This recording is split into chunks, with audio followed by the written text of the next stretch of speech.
Attention to all senior citizens, para sa mga nagtatanong, pwede bang makatanggap ng social pension kahit may SSS o GSIS pension? Sa video na ito, pakitapos hanggang sa dulo para malaman ang buong impormasyon.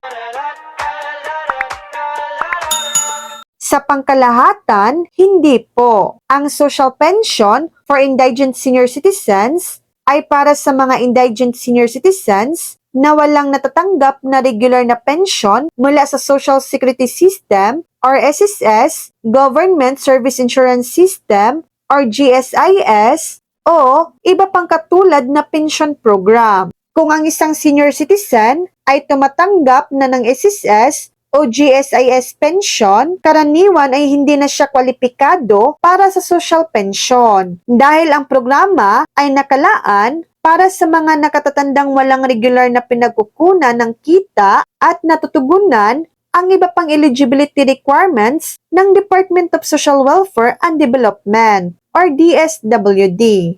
So yan lang po ang latest update.